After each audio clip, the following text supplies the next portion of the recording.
Perbahasan dan perbincangan menggunakan kitab Al-Azkar, dan kita masih lagi membahaskan bahagian yang ke-19 di bawah tajuk kitab istighfar ataupun memohon keampunan. Kitab lama muka surat 809. Bismillahirrahmanirrahim. Assalamualaikum warahmatullahi wabarakatuh. Al-Fatihah. A'udzubillahi minasyaitonirrajim. Bismillah. Alhamdulillahi rabbil alamin. Ar-Rahmanir Rahim. Maliki yaumiddin. Iyyaka na'budu wa iyyaka nasta'in. Ihdinas siratal mustaqim. Siratal ladzina an'amta 'alaihim ghairil maghdubi 'alaihim waladdallin. Alhamdulillahi rabbil alamin. Allazi arsala rasulahu bil huda wa dinil haqq liyuzhirahu 'ala ad-dini kullihi walau karihal kafirun. Ashhadu an la ilaha illallah wahdahu la syarikalah wa ashhadu anna Muhammadan abduhu wa rasuluh. Rabbana iftah bainana wa baina qaumina bil haqq wa anta khairul fatihin wa sayakfikahumullah wa huwas sami'ul alim.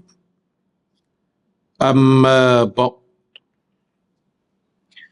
Terima kasih pada pimpinan majlis pada pagi ini, Puan Hajah Salwa, seterusnya kepada seluruh ahli jawatan kuasa kerja muslimat, muslimin dan muslimat yang dirahmati Allah sekalian.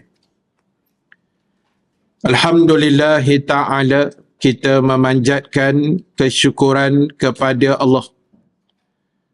Dengan keizinannya kita dapat sama-sama dipertemukan sekali lagi pada pagi ini. Alhamdulillah. Mudah-mudahan pertemuan kita mendapat kebaikan, rahmat dan juga keampunan Allah Subhanahu wa ta'ala, insya-Allah. Muslimin dan muslimat, insya-Allah pada pagi ini seperti biasa kita akan sambung lagi perbahasan dan perbincangan menggunakan kitab Al-Azkar, dan kita masih lagi membahaskan bahagian yang ke-19 di bawah tajuk kitab istighfar ataupun memohon keampunan. Kitab lama muka surat 809. Kitab baru 655. Dan kita sambung pada firman Allah yang atas sekali, surah Al-Mu'min ayat 55. Baik, muslimin muslimat sekalian, kita masih dalam perbincangan tentang salah satu perkara yang mesti dibuat oleh setiap di kalangan kita umat Islam. Sama ada apa yang kita rasakan dalam hidup kita ini mempunyai dosa yang banyak atau sebaliknya, maka istighfar itulah menjadi tunggak yang utama untuk kita merayu dan memohon, meminta belas kasihan daripada Allah Subhanahu wa ta'ala terhadap segala dosa dan kesalahan yang telah kita buat, sama ada kesalahan itu disedari atau tidak disedari. Baik, di sana disenaraikan beberapa dalil yang berkaitan dengan apa yang kita sebut sebagai istighfar. Antaranya firman Allah Subhanahu wa taala surah Al-Mu'min ayat 55, surah yang ke-40. Wastaghfir li dzambik wasabbih bihamdi rabbika bil ashiyyi wal ibkar. Dan mohonlah keampunan kerana dosa-dosamu, dan bertasbihlah seraya memuji Tuhanmu di waktu petang dan di waktu pagi.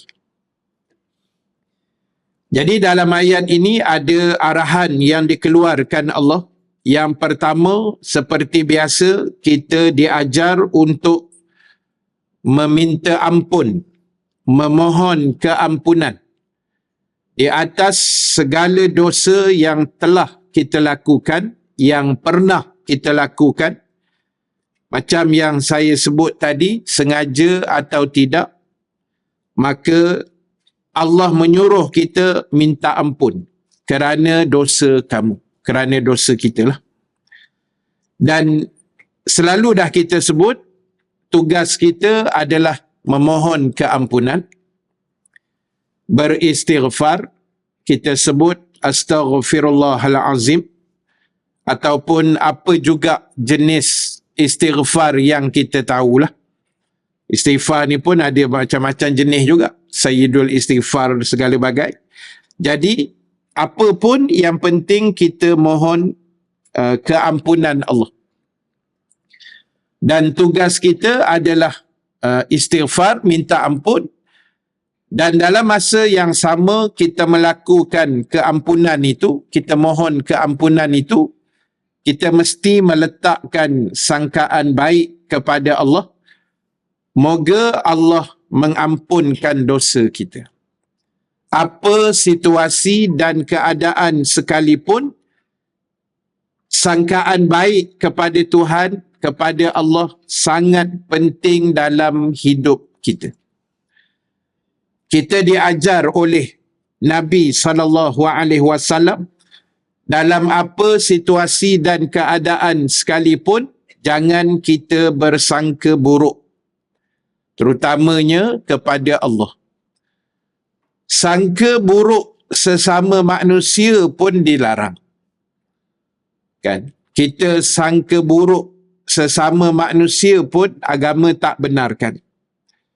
Dalam apa situasi, letak sangkaan baik dulu. Kemudian ujung baru dia datang benda tak elok. Jadi jangan terus sangka buruk. Apatah lagi dengan Allah sebagai Tuhan kita. Lagilah kita tak boleh nak sangka buruk, sebab dalam hadis kudusi yang lain, kita dah pernah sebut dah banyak kali, Allah sebut dalam hadis itu, dia sebagai Tuhan melihat bagaimana sangkaan hamba kepada dia. Allah tengok kita macam mana kita tengok dia. Kaedah dia begitulah. Macam mana kita memandang Allah, macam itulah Allah akan memandang kita semula. Kalau kita pandang Allah yang Maha Pengampun, kita yakin, kita percaya Allah ni Tuhan yang Maha Pengampun, maka Allah akan ampunkan dosa kita. Kalau kita pandang Allah sebagai Tuhan yang Maha Penyayang, contohlah kan, kita yakin Allah ni Maha Mengasihani, Maha Penyayang, maka dia akan sayang pada kita. Kalau kita pandang Allah ni Tuhan yang Maha Pemurah, maka dia akan murahkan rezeki kita. Sebab dengan Allah ni dia punya perkiraan senang. Yang susah dengan manusia. Dia banyak ragam, banyak karenah, banyak macam-macam. Tapi Allah ni macam mana kita tengok dia, dia pandang kita begitu.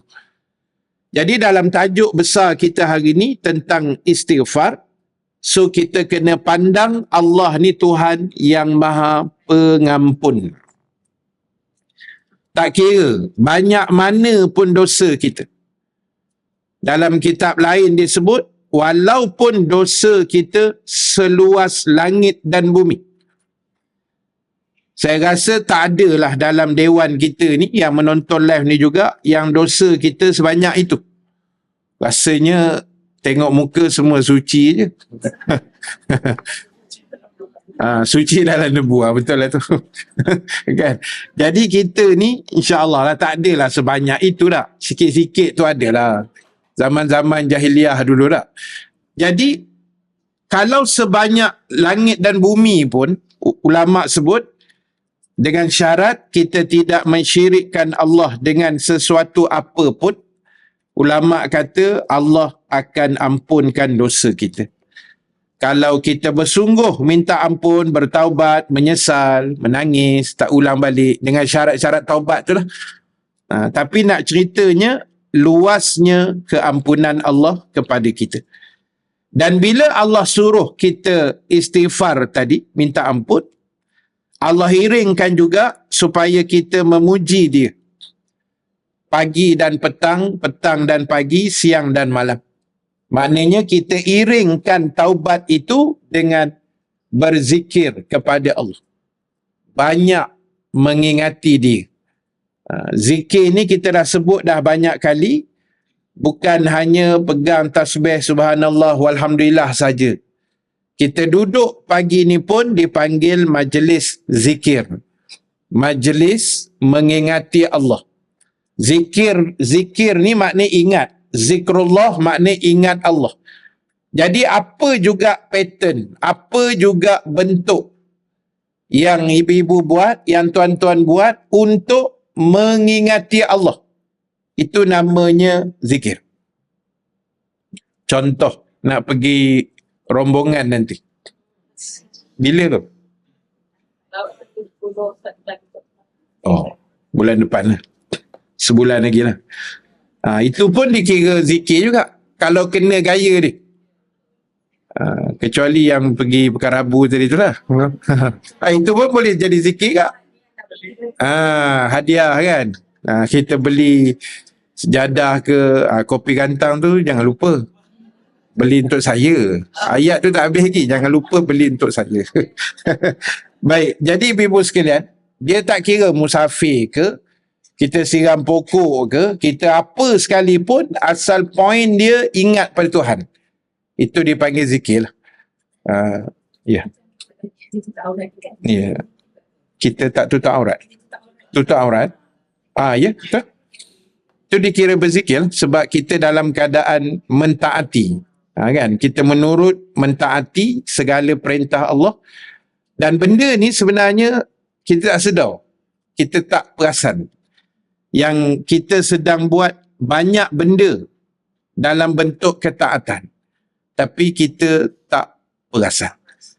Contoh macam kita pergi kuliah maghrib. Malam ni kita datang masjid, kita pergi kuliah maghrib kan. Sebenarnya banyak benda kita buat sebenarnya. Dan banyak pahala yang kita dapat. Pertama, kita melangkah kaki pergi dan balik masjid. Bukan pergi saja, pergi dan balik ada pahala setiap langkahan itu. Kalau kita naik kenderaan, setiap golekkan tayar itu ada pahalanya. Kita niat i'tikaf dalam masjid, pahala. Kita semayang maghrib, pahala. Kita wirid lepas semayang, pahala. Berdoa lepas semayang, pahala. Kita semayang sunat lepas maghrib, pahala. Kita dengar kuliah maghrib, pahala. Kita bersalam dengan jamaah lepas solat, pahala. Kita tengok wajah penceramah, takkan dosa kot, pahala. InsyaAllah pahala. Kan? Lepas tu kita menunggu waktu solat tu. Kita dengar kuliah ni, tapi dalam masa sama menunggu waktu isyak, pahala. Nabi sebut benda tu. Lepas tu kita solat isyak berjemaah, kita derma lagi duit dan tabung. Kan banyak pahala tu kan. Kita buat rasa macam aku pergi kuliah je, tapi sebenarnya menimbun dalam tu. Inilah cantik dan untungnya kita duduk dalam Islam ni. Kan? Banyak benda sebenarnya Allah nak bagi kita dengan pahala-pahala yang banyak, insya-Allah. Baik, kemudian Surah Muhammad ayat 19, surah 47. Firman Allah Subhanahu wa taala, wastaghfir li dzambika walil mu'minina wal mu'minat. Dan mohonlah keampunan bagi dosamu dan dosa orang-orang yang beriman, lelaki dan perempuan. Jadi ingat, bila kita minta ampun, jangan minta ampun untuk diri kita sahaja. Doakan juga keampunan untuk orang lain. Terutama pasangan kita, suami kita, isteri kita, anak cucu kita, ipar kita, besan, birah, menantu, semualah yang berkait dengan kita. Termasuk kalau lagi cantik, kita doakan orang-orang lain yang mungkin tak ada kaitan darah dengan kita. Kita doakan guru kita, doakan anak murid kita, doakan jiran kita. Tak ada kena-mengena pun jiran tu. Bukan saudara kita pun. Tapi sebab dia jiran, kita tompang, doakan dia juga. Sebab itu Allah pesan, minta ampun untuk diri kamu dan mukminin dan mukminat. Doakan juga orang Islam lelaki dan orang Islam perempuan yang lain dengan keampunan yang sama. Sebab itu ada riwayat yang disebut besarnya pahala orang yang berdoa memohon keampunan untuk dirinya dan muslimin muslimat yang lain. Contoh doa dia begini. Ini contoh sikit je kita ejah ayat tu. Ini bukan ubah ayat Quran, bukan. Ini ada riwayat lain dalam hadis, saya rasa menceritakan tentang galakan Nabi suruh kita doa untuk diri dan orang Islam yang lain. Ataupun mungkin ulama yang susunlah doa ini. Doanya berbunyi, astaghfirullah walil mu'minina wal mu'minat. Kan? Pendek je. Astaghfirullah, maksud dia aku mohon keampunan kepadamu ya Allah. Itu untuk kita lah. Walil mu'minina wal mu'minat. Dan untuk mukmin lelaki dan mukmin perempuan. Ibu-ibu sekalian, doanya 4 huruf saja. 4 perkataan, bukan huruf. 4 perkataan. Astaghfirullah walil mu'minin wal mu'minat. 4 huruf saja. 4 perkataan saja. 4 kalimah. Tapi pahalanya besar. Bila kita doa begitu, dia akan masuk kepada orang mukmin dan mukminat yang masih hidup di dunia ni. Katalah 2 bilion umpamanya lah. Orang Islam ni lebih kurang 2 bilion dalam dunia ni. So doa kita tu akan pergi kepada 2 bilion yang masih hidup. Bayang pahala dia. Dan bukan pergi pada 2 bilion saja. Termasuk kata ulama orang yang telah meninggal dunia. Sejak Nabi Adam sampailah hari ini, sampailah yang ke depan besok. Jadi boleh kita baca doa itu. Kalau tak hafal Arab dia payah sikit, jadi kita melayukan saja. Senang aja. Ya Allah, ampunkan dosa aku dan seluruh umat Islam, lelaki dan perempuan. Cukup. Sama je. Kan? Jadi sebab itu, tuan-tuan, ibu-ibu yang dirahmati Allah sekalian, jalankan tabung tu. Oh, color pink Satu tabung, satu row Mana satu tabung 10,000 lah. 30,000 lah bagi ni. Baik. Sambil-sambil tu bolehlah bubuh dalam tabung muslimat, insya-Allah. Tapi tinggal sikit untuk tabung saya kan. Baik. Jadi ibu-ibu sekalian, itu yang Allah pesan dalam surah Muhammad tadi, supaya kita minta ampun untuk diri kita dan juga umat Islam yang lain di seluruh dunia. Baik, kemudian surah An-Nisa, surah yang keempat, ayat 106. Wastaghfirullaha innallaha kana ghafurar rahima. Dan mohonlah ampun kepada Allah. Sesungguhnya Allah itu Maha Pengampun lagi Maha Penyayang. Jadi ibu sekalian, 3 ayat dah kita baca tadi. Allah seru kita suruh minta ampun dengan dia. Sebab Allah Subhanahu Wa Taala dia Maha mengetahui kita ini adalah hamba-hambanya yang lemah, hambanya yang kerdil, hambanya yang mudah terjebak dengan dosa dan kesilapan. Allah tahu kita ni banyak khilaf, banyak buat silap lah. Khilaf tu makna banyak buat silap. Allah tahu iman kita ni pun taklah setara mana. Kan? Banyak godaan, cubaan, rintangan, halangan. Jadi banyak ayat sebenarnya, nanti kita jumpa yang lain-lain pun lebih kurang sama je. Allah seru kita ibarat macam Allah merayulah pada kita, mintalah ampun. Aku ni Tuhan yang sangat baik, yang mudah mengampunkan dosa hamba-hamba aku. Dan aku tahu, kata Allah, kamu ni semua dosa banyak. Terutama dosa yang mungkin kita tidak sengajakan. Yang sengaja ni saya rasa insya-Allah kita tak berapa buat sangat.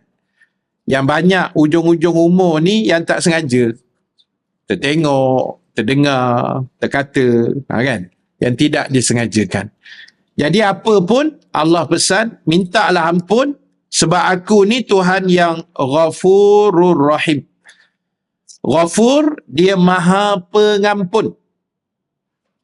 Maha Pengampun ni maksud dia pengampunan Allah itu adalah unlimited. Dia tidak ada had. Dia boleh ampunkan apa saja. Kecuali satulah yang Allah sebut syirik itu saja. Kan? Innallaha la yaghfiru ayyushraka bihi wa yaghfiru ma duna zalika liman yasha. Sesungguhnya Allah tidak mengampunkan dosa orang yang mensyirikkan dia. Tetapi Allah ampunkan dosa selain daripada itu. Jadi, elakkan perkara syirik, khurafat dan benda-benda yang agama sememangnya larang untuk kita buat. Dan percayalah ibu-ibu sekalian, yang Allah ni dia memang sangat baik. Sangat kasih dan sayang pada kita, melebihi kasih sayangnya mak ayah pada kita. Lebih hebat lagi kasih sayang Allah. Dan Allah beritahu dia juga Ar-Rahim, Maha Penyayang. Maha Penyayangnya Allah ni, macam kita tengok hari ni lah. Orang yang tak solat pun dia bagi hidup. Orang Islam tak semayang, hidup. Sehat daripada kita yang semayang. Kita yang semayang ni sakit lutut, sakit pinggang, sakit otak, kan? Macam-macam penyakit kita ni. Orang tak semayang, Allah, sehat walafiat. Cuba tengok kat luar tu kan, orang tak semayang, sehat. Kita yang semayang, yang rajin kuliah ni macam-macam penyakit ada. Itu sebenarnya Allah sayang, kan? Ingat satu je, kita sakit tu Allah sayang, sudah. Pegang yang tu je. Kan? Kita sakit, bulan ni sakit perut, bulan depan sakit pinggang, bulan satu lagi sakit lutut. Kan? Kita ingat Allah sayang kita, sudah. Jadi, Allah ni dia Maha Penyayang. Orang yang lawan dia pun, dia bagi rezeki. Kaya pada kita yang semayang ni. Kan? Allah bagi ni, dia bagi. Tetapi ingat, ibu-ibu sekalian, tuan-tuan, kasih sayang Allah melebihi dia punya ganjaran itu, sayangnya tu lebihlah kepada orang-orang yang beriman. Itu semestinya. Kan? Tapi kita bimbang juga orang-orang yang melawan ni. Bila dia lagi lawan, dia lagi sihat. Dia lagi lawan, dia lagi kaya. lagi dia melawan, lagi dia macam-macam tak. Yang tu kita takut istidraj tu lah. Istidraj ni makna dia lagi dapat nikmat, lagi jauh daripada Tuhan. Lagi kaya, lagi tak semayang. Lagi kaya, langsung tak nampak muka dalam kuliah. Lagi dia kaya, lagi dia macam-macam. Takut. Itu nama dia istidraj. Macam mana Allah bagi juga pada Firaun. Kan? Dia berkuasa, dia kaya, dia hebat, dia merintah. Lama-lama makin jauh. Lah kali mengaku jadi Tuhan. Jadi ini yang kita tak nak. Jadi sebab itu 3 ayat awal kita baca tadi. Allah pesan pada kita, Allah rayu pada kita, minta ampun dengan dia. InsyaAllah. Ayat berikutnya Ali Imran, surah yang ketiga, ayat 15, 16, 17. A'udzu billahi minasyaitonir rajim. Lillazina taqaw rabbahum jannatun tajri min tahtihal anhar. Khalidina fiha wa azwajum mutahharah wa ridwanum minallah wallahu basirum bil ibad. Allazina yaquluna rabbana innana amanna faghfir lana dhunubana wa qina azaban nar. As-sabirina was-sadiqina wal-qanitina wal-munfiqina wal-mustaghfirina bil-ashar. Baik, Allah Ta'ala berfirman, bagi orang-orang yang bertakwa, yang beriman, yang bertakwa, yang takut pada Allah, di sisi Tuhan mereka telah disediakan syurga yang mengalir di bawahnya beberapa sungai dan mereka kekal di dalamnya. Baik, ibu-ibu, tuan-tuan yang dirahmati Allah, cuba tengok macam mana Allah menarik perhatian kita, orang-orang Islam, orang beriman, agar timbul rasa kegairahan dan keinginan yang besar untuk kita menjadi ahli syurga. Sebab itu digambarkan, walaupun syurga tak boleh digambarkan. Bila ulama kata selagi boleh digambar atau dibayangkan, itu belum mencapai SOP syurga lah. Belum mencapai dia punya syurga yang sebenar. So, kenapa Allah letak syurga yang mengalir, ada kebun dan mengalir di bawahnya sungai-sungai? Sebab apa? Sebab sungai ni benda yang manusia suka. Fitrah kita ni suka dengan air sungai, air laut, benda yang kita rasa menenangkan jiwa. Kadang-kadang kita dah stres duduk di Kuala Lumpur ni, kita bercuti, cari laut, cari sungai, cari tasik kan. Sebab nak ambil dia punya environment itu.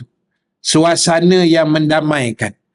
Jadi Allah tarik kita dengan syurga. Yang syurga itu sifat dia sama macam yang ada atas dunia. Dari segi ayat dia tu. Tapi hakikatnya tak sama. Contoh, kata Ibnu Abbas, antara syurga dan dunia.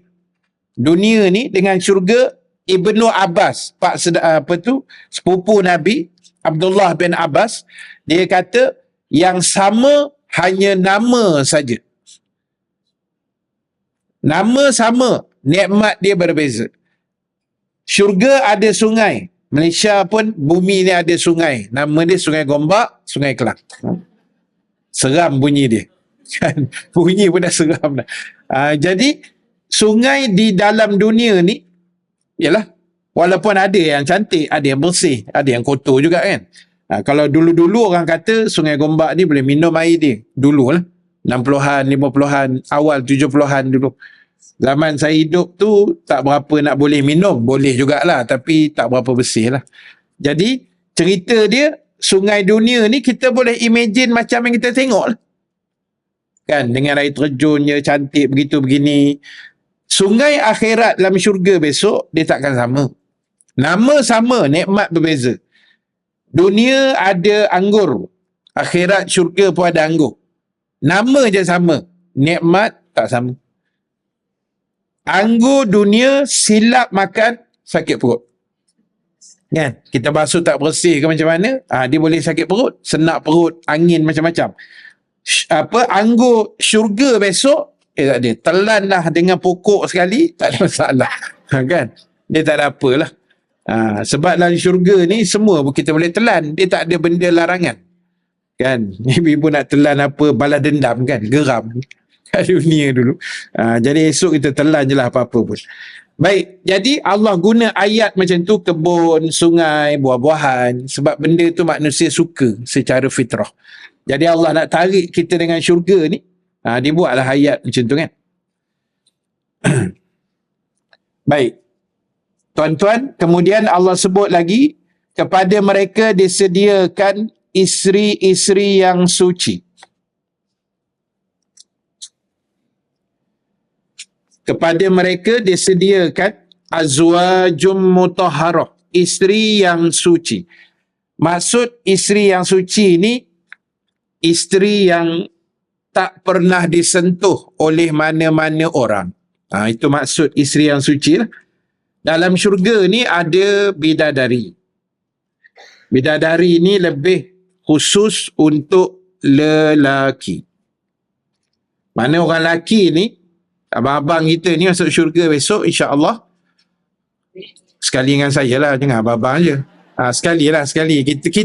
Kita semua ni. Dan suami ibu juga. Gitu. Kan? Jadi, kami ni dapat bidadari. Dia panggil pelayan syurga dalam bentuk perempuan yang dewasa, dia panggil. Istilah dia bidadari. Bidadari inilah yang Allah sebut azwajum mutahharah, yang suci, yang tak pernah, jangan kata disentuh, ditengok pun tak pernah.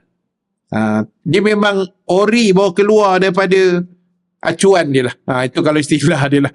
Kan, macam kita buka dia punya penutup tu, lebih kurang macam tu. Benda baru, tak pernah disentuh, tak pernah ditengok, tak pernah dirasa. Jadi, untuk orang lelaki ni, hadiah utama dia besok adalah bidadari.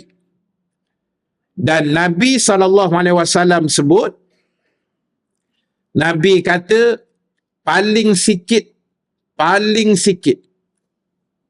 lelaki ni akan dapat 70 orang bidadari.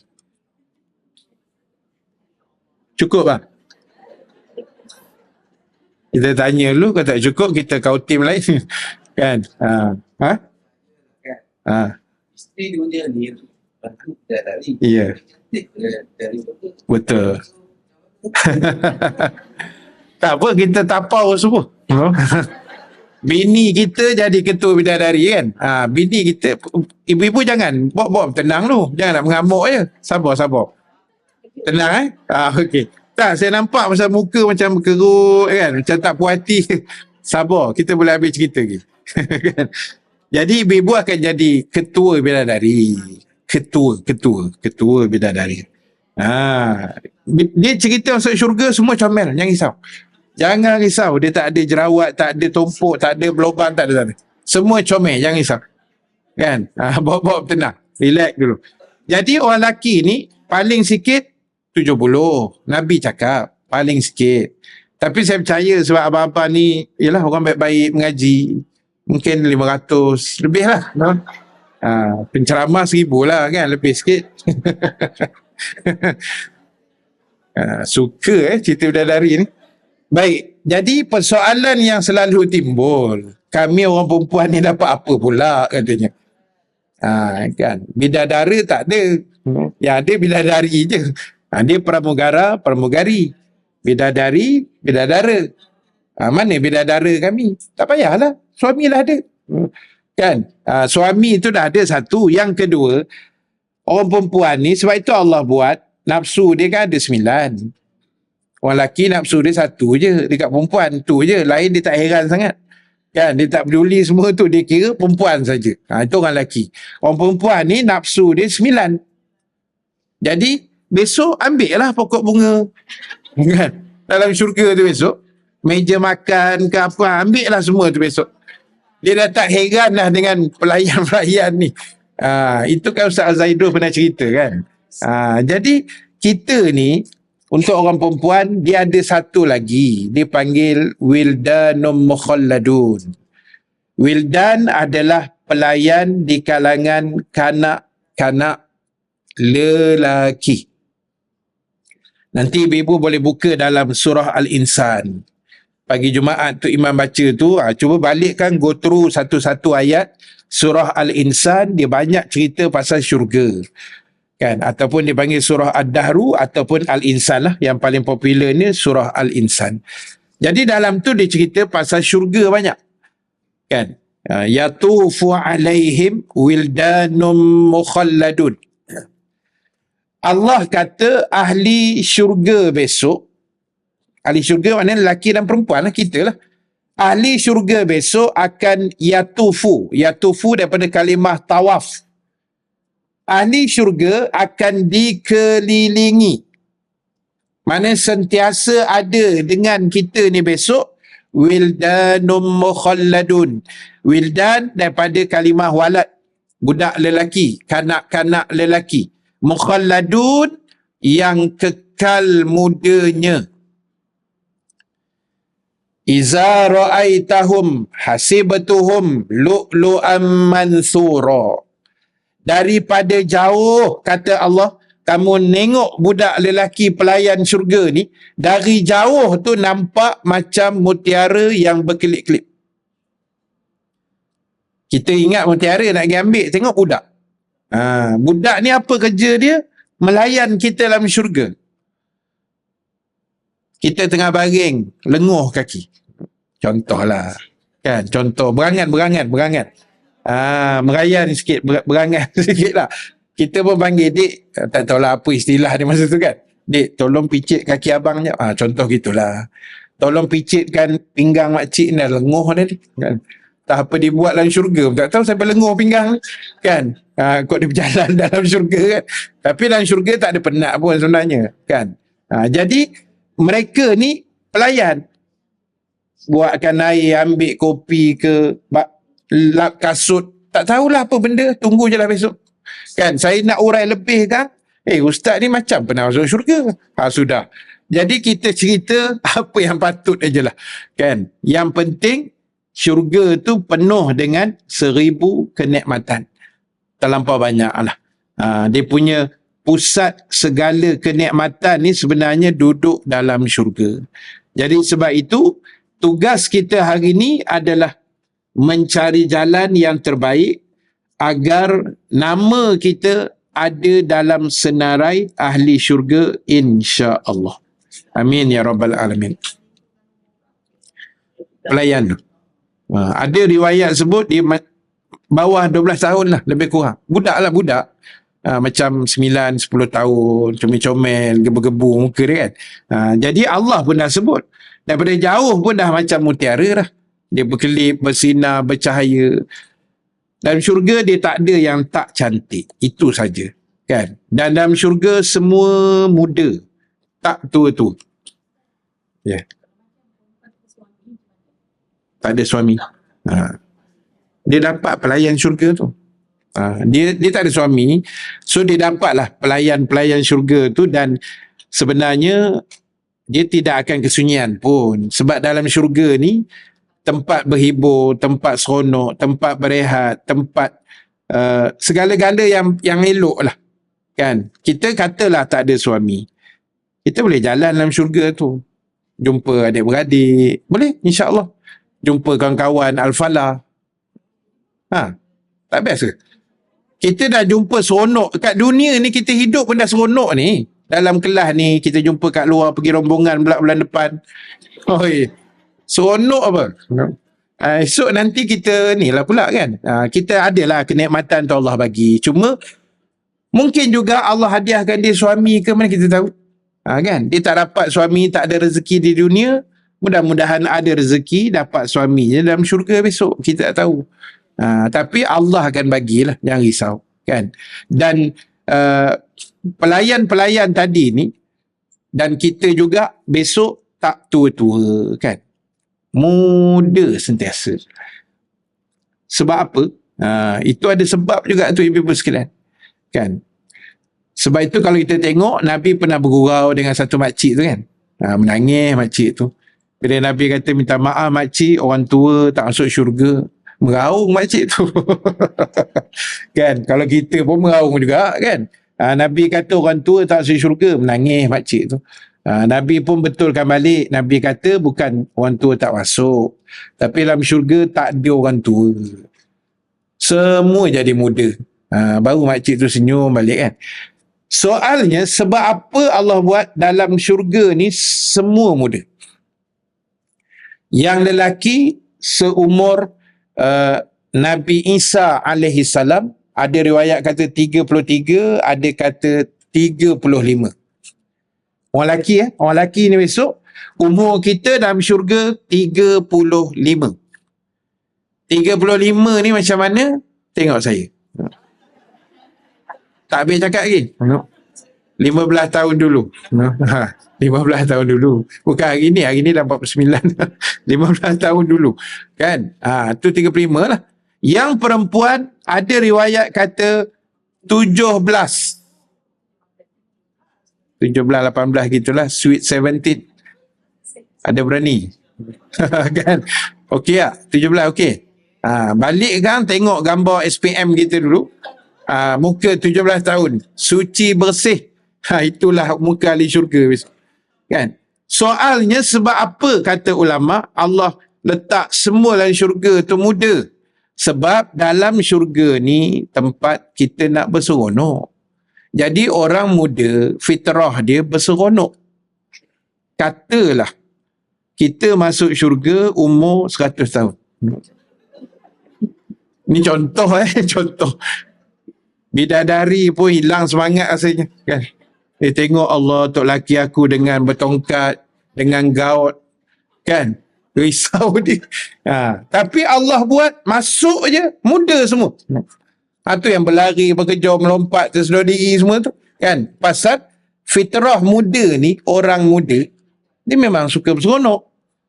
Kita muda-muda dulu tak payah sembang lah, kan. Macam-macam kerja kita buat, pokok kelapa kita panjat, pokok manggis kita panjat, sungai kita terjun, semua kita bedal. Zaman muda. Sebab muda ni memang waktu dia lah. Berseronok, tak sedar diri, itu muda. Jadi sebab itu ulama kata Allah buat syurga ni semua muda besok. Yalah logik, kan. Cuba bayang dalam syurga, tengok belah sini Allah 150 umur, kan. Jalan pun slow, nak boleh sampai ke ujung tu ke kolam tu lambat nak sampai, kan. Ya.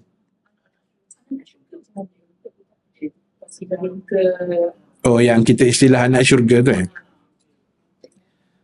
Oh, rancak agak buat syurga ni. Macam soalan keluar ni. Baik, kanak-kanak yang bukan kanak-kanak lah, manusia yang mati awal, kanak-kanak lah, ya, terutama yang belum balik, kan, yang dianggap tak ada dosa, anak-anak yang mungkin minta maaf sebut yang OKU, Down syndrome dan sebagainya, yang hari ini diistilahkan anak-anak syurga. Pada saya istilah tu boleh, bagus, sebab itu satu doa sebenarnya. Walaupun ada orang marah. Ada orang marah. Dia kata, sebab saya ramai anak murid yang anak dia Down syndrome, kan. Jadi diorang ada community diorang sendiri, kan. Diorang ada grup WhatsApp diorang sendiri. Jadi diorang suka guna istilah itu. Sampai diorang ngadu kat kita lah. Dia kata, Ustaz, ada orang marah Ustaz. Dia kata kau pandai-pandai, kata anak kau anak syurga ni. Benda ni sebenarnya doa. Istilah tu pada saya okey je. Sebab budak-budak macam tu, apa yang dosa dia ada? Kan? Apa dosa yang diorang ada? Budak-budak yang dia punya tahap pemikiran dia slow, walaupun umur dah 20, tapi tahap pemikir ni baru 5 tahun umur dia, kan. Contoh gitu. Jadi tak ada dosa pun sebenarnya dia buat. Jadi istilah tu okey lah. Cuma ulama bincang juga benda ni, kanak-kanak yang meninggal awal, maknanya belum sampai umur akhir balik, maka ulama kata insya-Allah diorang ni memang akan dimasukkan ke dalam syurga. Diorang akan jadi ahli syurga, dan apa yang mereka dapat, mereka juga barangkali boleh dimasukkan dalam senarai sebagai pelayan-pelayan syurga juga. Mereka ni ada kelebihan. Mungkin mereka boleh jadi juga pelayan syurga, tapi bagi saya lah, apa yang paling utama untuk kita hari ni, jaga anak cucu kita dengan baik. Kan? Didik diorang ni dengan baik, dengan sempurna. Sebab zaman kita duduk ni, ibu ayah sekalian, zaman yang memang sangat-sangat mencabar lah. Kan? Dengan gadget, dengan segala macam ni, macam-macam. Jadi apa pun, kanak-kanak yang mati awal ni, meninggal sebelum balik, meninggal ketika lahir dan sebagainya, mereka ini insya-Allah gambarannya adalah syurga untuk mereka. Cuma kita lah, mungkin ada juga pandangan yang sebut kita boleh menompang syafaat anak kecil yang mati awal ni, sehingga ada ulama kata dengan syarat ialah mak ayah dia beriman, baik, dan dia sabar dan redha pada hari kematian dan kehilangan anaknya itu. Bukan senang ibu-ibu sekalian. Kan, kita meninggal seorang anak tu kecil, Allah bagi pinjam 2 tahun. Oh, bukan senang. Kan, kita meninggal anak yang besar-besar ni pun dah bujang, dah anak dara, accident meninggal. Perit kita nak tanggung ni. Bayang yang kecil ni, baru berapa bulan Allah bagi. Allah pinjam 4-5 tahun, lepas tu Allah ambil kan. Jadi benda ni kita kena sabar, kita kena redha, kita yakin Allah akan temukan kita dengan anak kita tu di syurga besok, insya-Allah. Dan untuk mereka tu memang habuan yang terbaik lah. Cuma kita sajalah yang panjang umur ni, kan, yang masih hidup sehingga ke hari ini, jadi tugas kita adalah siapkan diri yang terbaik lah, ibu-ibu sekalian, tuan-tuan yang dirahmati Allah, insya-Allah. Ya. Imam Ya. Anak-anak orang sekarang bila meninggal awal, sana tidak akan diwasakan. Ya.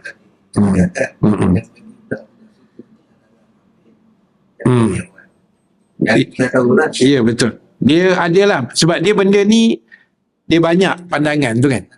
Jadi itu Imam Qurtubi sebut. Betul lah abang cakap tu. Maknanya anak orang kafir yang mati sebab dia kafir kan, dia tak ada dosa, dia masih belum balik. Jadi mereka ni diletakkan sebagai pelayan syurga, kanak-kanak kan.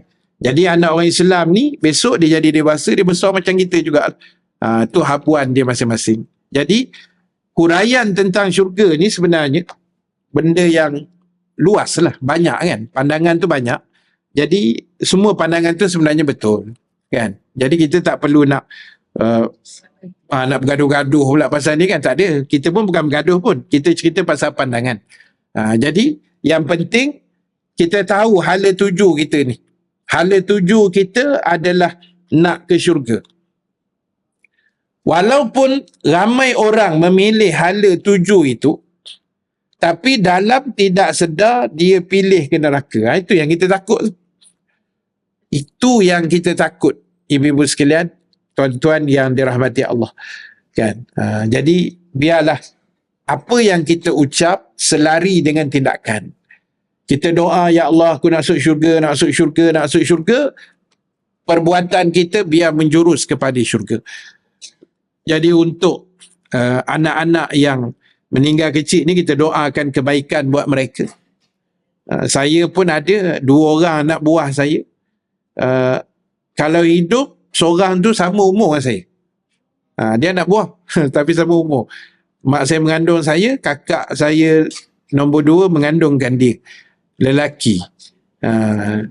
Pakcik sama umur dengan anak buah lah kan, sebaya. Jadi dia meninggal tu 12 tahun, lelaki. Darjah 6 masa tu dia ada kena kanser.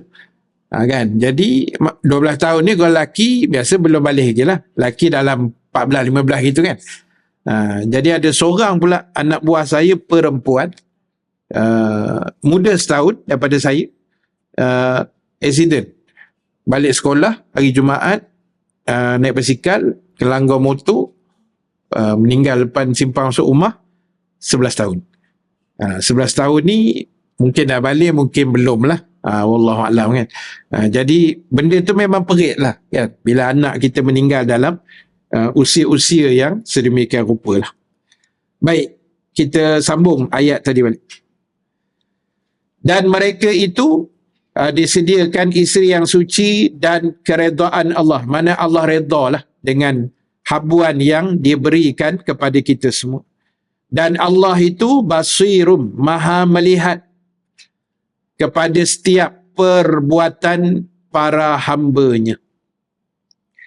Jadi Allah ingatkan kita di hujung ayat yang ke-15 itu, Dia Tuhan yang basir. Basir maknanya maha melihat. Dan kita belajar maha melihatnya Allah ini, dia tidak ada had. Dia tak macam kita. Kita melihat ada sempadan. Saya nampak apa yang ada dalam dewan ni saja kan. Luar dewan kita dah tak nampak dah. Tapi Allah ni semua penjuru dia nampak. Dalam hati kita yang paling dalam pun dia tahu. Dia nampak, dia melihat, belum niat pun dia tahu siap dah. Itu hebatnya Tuhan. Jadi Allah pesan begitu supaya bila dia kata dialah Tuhan yang maha melihat segala hamba-hambanya. Maknanya Allah nak ingatkan kita, kalau boleh janganlah buat benda yang tak elok-tak elok. Sebab aku ni sentiasa tengok. Kan? Allah ni sentiasa tahu. Kita ramai-ramai ke, kita seorang ke, kita apa sekalipun, ingat Allah itu Tuhan yang basir, yang maha melihat. Baik, kemudian mereka itulah orang yang berdoa, wahai Tuhan kami, sesungguhnya kami telah pun beriman, maka ampunkanlah segala dosa-dosa kami dan peliharalah kami daripada seksaan api neraka. Ini antara doa orang-orang Islam, orang-orang beriman. Kita minta keampunan Allah.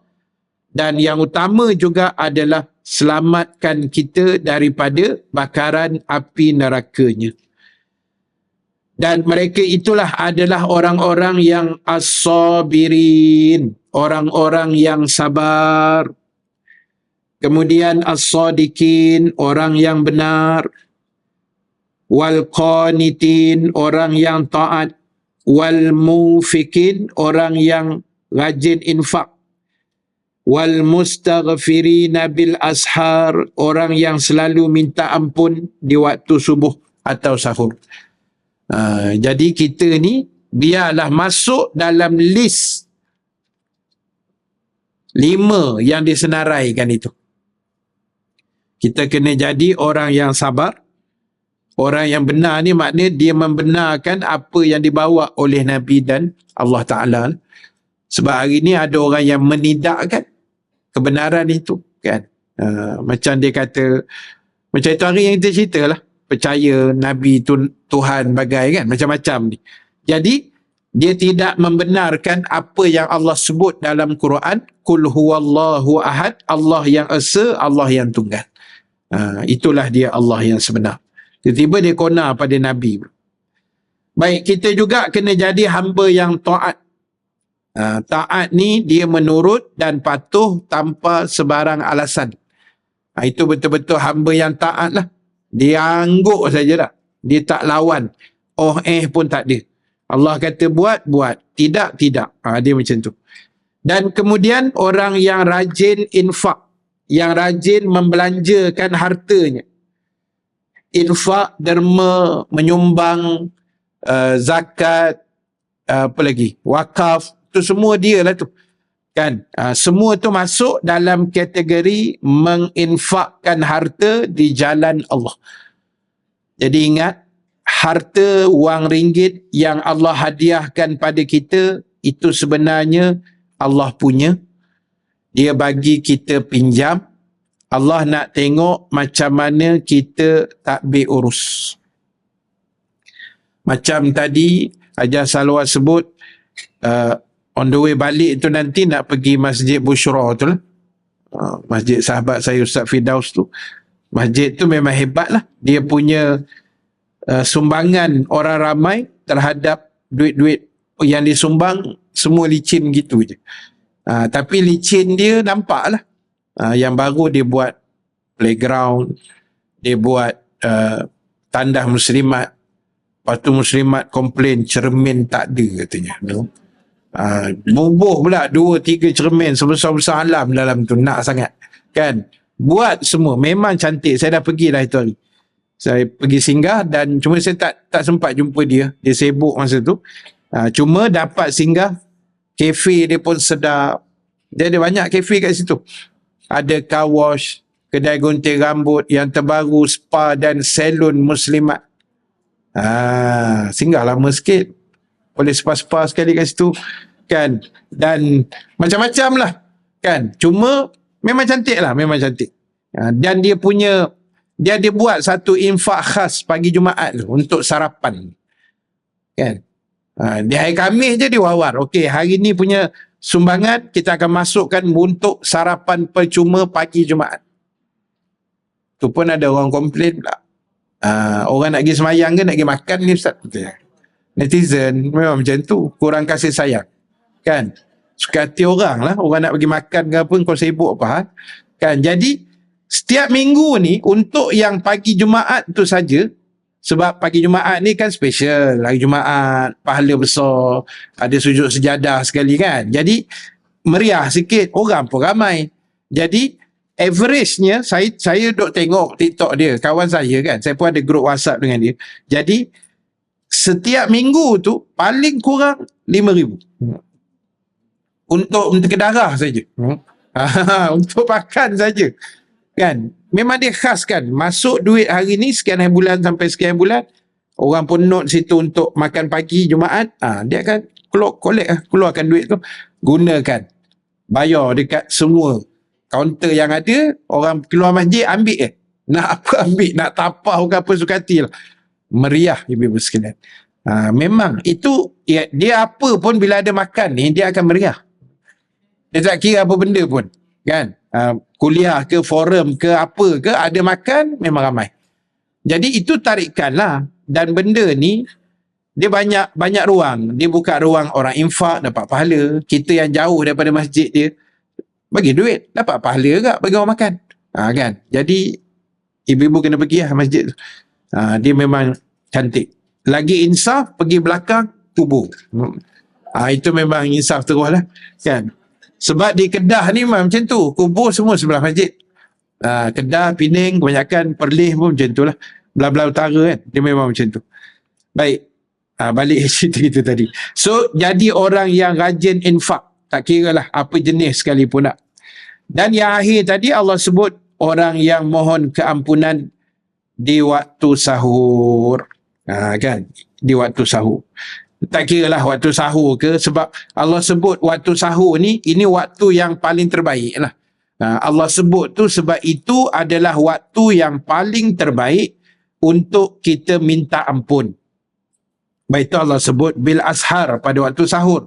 Sebab timing dia tu sunyi sepi.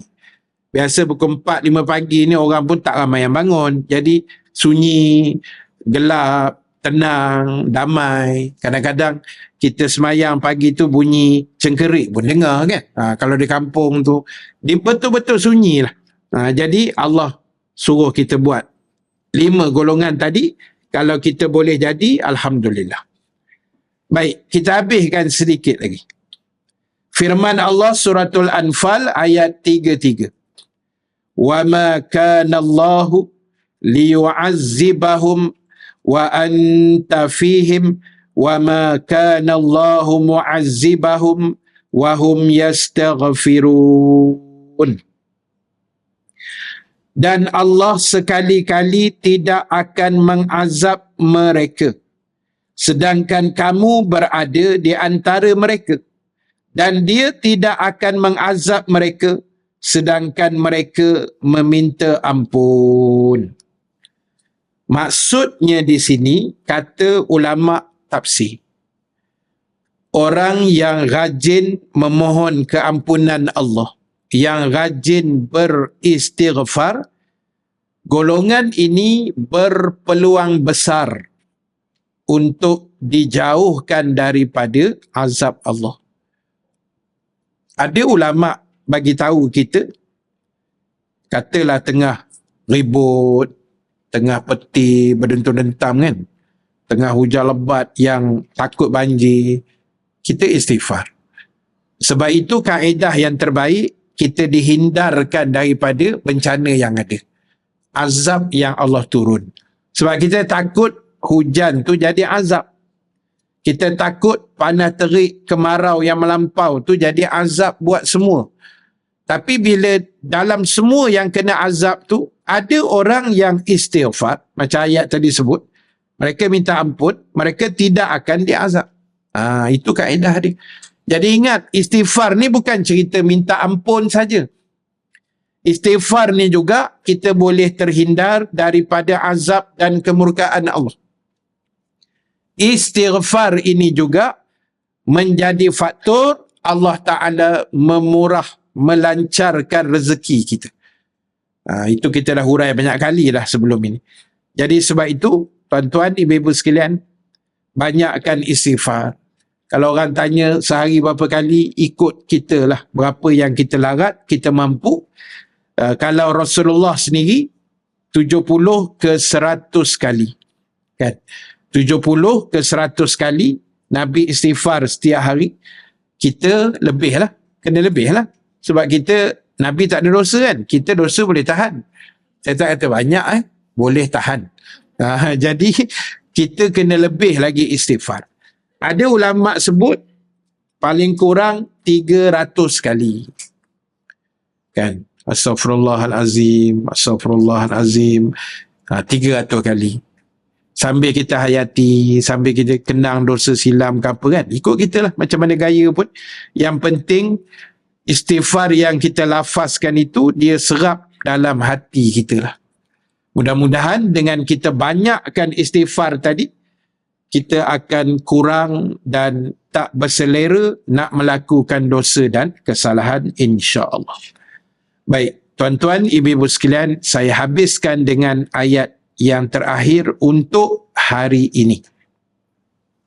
Surah Ali Imran 135. Wallazina iza fa'alu fahishatan aw zalamu anfusahum zakarullaha fastaghfaru li dhunubihim wa man yaghfiru dhunuba illallah walam yusirru ala ma fa'alu wahum ya'lamun.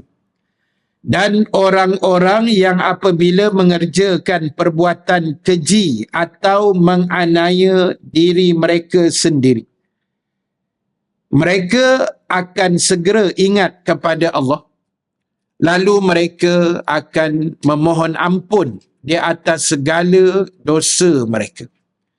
Dan siapakah lagi yang dapat mengampunkan segala dosa selain daripada Allah? Dan mereka tidak lagi meneruskan pekerjaan yang lalu, sedangkan mereka dalam keadaan yang sedar dan mengetahui.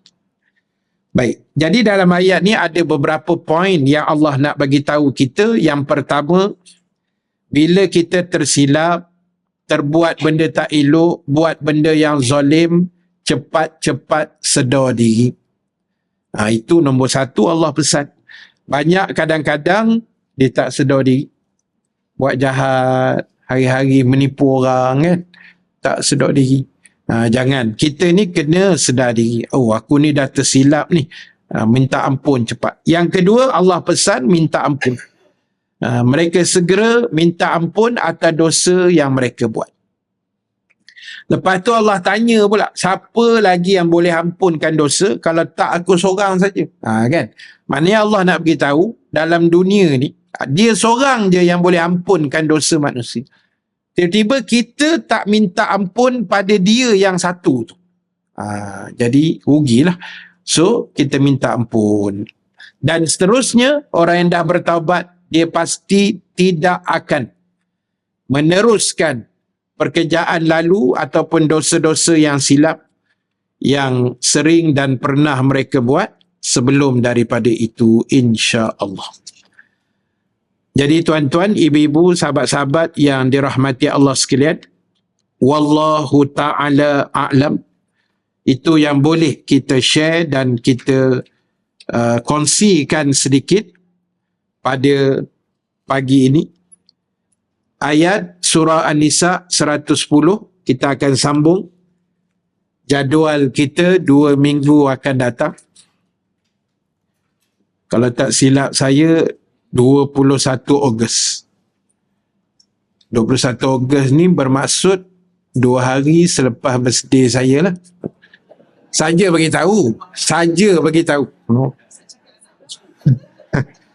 Ha? Birthday saya 19. Oh, sama boleh kita celebrate sekali lah.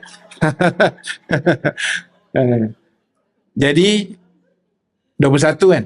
21 hari Senin. Sebab saya ingatlah 19 tu hari Sabtu kan? Jadi kita ingat yang tu lah. Jadi tu tak ada apa. Itu enlan saja. Jangan terasa tertekan pula. Tak ada. Tapi kalau nak bawa apa-apa boleh je. Tak ada masalah. Baik. Jadi ibu sekalian, kita jumpa pada tarikh yang berkenaan, insya-Allah. Dan yang kedua, seperti biasa, ada 1-2 perkongsian ringkas yang saya nak buat. Yang pertama, kutipan tabung kebajikan dan pembinaan tahfiz Al-Fadhil Ustaz Farhan Suhud lah, di Kampung Sungai Pagi Behra, yang dah masuk fasa yang keempat, dan yang terakhir nanti fasa kelima lah, insya-Allah. Lebih kurang 70% lah dah siap, insya-Allah. Baik, dan yang kedua, saya pun tak ingat, saya ada tinggalkan flyers umrah ni dekat belakang tu. Saya tak ingat saya dah tinggalkan ke belum, tapi adalah sikit kat belakang tu, siapa yang nak ambil bolehlah. 5 sampai 16 Oktober, detail semua ada sinilah, harga ada kat Ina belakang. Jadi siapa yang kalau nak join awal bulan 10, boleh ambil dan WhatsApp segera. Dan yang ketiga, saya nak mengucapkan selamat mengundi pada 12 hari bulan nanti. Dan saya banyak pertanyaan. Jadi saya nak uraikan pertanyaan. Salah satunya yang berkait dengan sini lah. Apabila orang tanya, dia kata macam mana nak ngundi Ustaz kalau calon ni semua bukan Islam? Boleh? Online tak apa? Tak ada masalah kot. Saya okey je, tak ada apa. Tak apa. Tak ada, saya tak sebut nama parti pun, jangan risau. Saya cerita umum saja, tanggungjawab tak. Jadi bila ada, katalah 2 parti tu, A dan B, dua-dua calonnya non-Muslim. So saya tengok macam, sini non-Muslim kan? Sini Subang Jaya Subang Jaya. Jadi bila non-Muslim ni kaedah yang ulama ajar, bukan saya pandai-pandai ni. Ini ulama ajar. Ulama ajar kita pilih calon yang mewakili parti dia tu, yang parti dia tu kurang mudarat kepada agama Islam kita. Itu saja. Saya tak nak cerita lebih, saya cerita itu saja. Jadi ingat, jalankan tanggungjawab masing-masing. Undi itu rahsialah, hak masing-masing, tapi guideline tu ada. Islam dah ajar kita. Dan ingat pada PRU yang lepas, bulan 11 tahun lepas, masa kita mengundi parlimen tu kan, peratusan Melayu keluar mengundi hanya 65% sahaja. Sangat rendah. Dan non-Muslim Cina, India 90%. Jadi nampak gaya mereka pula lebih prihatin dengan pembinaan kepimpinan negara ni. Jadi kita nak pula kali ni, biarlah orang Melayu kita tinggi jugalah, dia punya at least 80 ke kan, tinggi sikit. Sebab masa tahun lepas tu, kawan-kawan anak murid yang jaga tempat mengundi di sekolah ni kan, yang jaga bilik-bilik mengundi tu, dia kata kami balik kuliah subuh, sembahyang subuh 6.30 pagi, Cina dah beratur Ustaz, pakai payung. Mengundi pukul 8. Sekolah buka pukul 8 kan, mengundi. Pukul 8 baru pagar buka, 6.30 maknya dah berpayung. Dengan begitu semangat dia kan. Yelah, dia tak semayang satu hal lah, kita semayang tak apalah. Tapi nak cerita 6.30 dah beratur, sejam setengah lagi nak buka pagar. Punya semangat masa tu kan. Tapi memang peratusan diorang tinggi lah. Jadi benda ni penting tanggungjawab. Saya bukan orang SPR ya, saya cerita tanggungjawab. Bayangkan, kita dengar ada sejarah masa Nabi wafat. Jasad Nabi hold dulu untuk diuruskan, disemadikan. Sahabat bincang sehari dua nak lantik pengganti Nabi. Lantik pengganti itu makna memilih pemimpin. Lebih penting dari menguruskan jasad baginda pada ketika itu. Hold sekejap. Itu ulama sirah dah kupas lama dah. Jadi itu sajalah pesanan penaja untuk pagi ni kan. Tolong ambil tanggungjawab. Kita mengundi bukan luar kawasan pun. Sini je saya rasa. Mungkin ada jauh-jauh sikit. Saya pagi tu mengundi Gombak. Lepas tu terus KLI, Langkawi. Pasal rumah saya mengundi Langkawi. Dia kan keturunan Masuri ke-8. Tak tukar. Saja seronok 5 tahun sekali. Balik kampung. Boleh beli periuk apa semua kan. Tapi jangan kirim. Saya balik sekejap je. Hari Senin saya balik, sini balik 2 hari je. Baik, jadi itu saja. Terima kasih banyak atas kesudian dengar sikit pesanan penaja di hujung ni. Saya bukan kempen jangan salah anggap saya bukan kempen. Saya cerita tanggungjawab tu. Dan kaedah yang agama ajar pada kita, insya-Allah. Apa pun kita doa yang terbaik pada hari mengundi tu, cuacanya elok, semuanya selamat, tak ada yang tak elok lah, insya-Allah kita doa yang terbaik. Wallahualam, terima kasih. Kita jumpa pada 21 Ogos. Ingat tarikh tu, no? 21 Ogos. InsyaAllah biiznillah, dipermudahkan Allah. Yang baik, yang benar daripada Allah. Yang kurang, kelemahan diri saya sendiri. Kita tangguhkan majlis dengan tasbih kafarah, suratul As dan bacaan doa. Subhanakallahumma wa bihamdika nashhadu an la ilaha illa anta nastaghfiruka wa natubu ilaik. Bismillahirrahmanirrahim. Wal asri innal insana lafi khusr illa allazina amanu wa amilus salihat wa tawasaw bil haqq wa tawasaw bis sabr. Bismillahirrahmanirrahim. Alhamdulillahi rabbil alamin. Wassalatu wassalamu ala ashrafil anbiya'i wal mursalin wa ala alihi wa sahbihi ajma'in. Allahumma ja'al jam'ana haza jam'an marhuma wa tafarruqana min ba'dihi tafarruqan ma'suma wa la taj'alillahumma fina syaqiyan wa la mahruman wa la matruda wa sallallahu ala sayyidina Muhammad walhamdulillahi rabbil alamin. Assalamualaikum warahmatullahi wabarakatuh.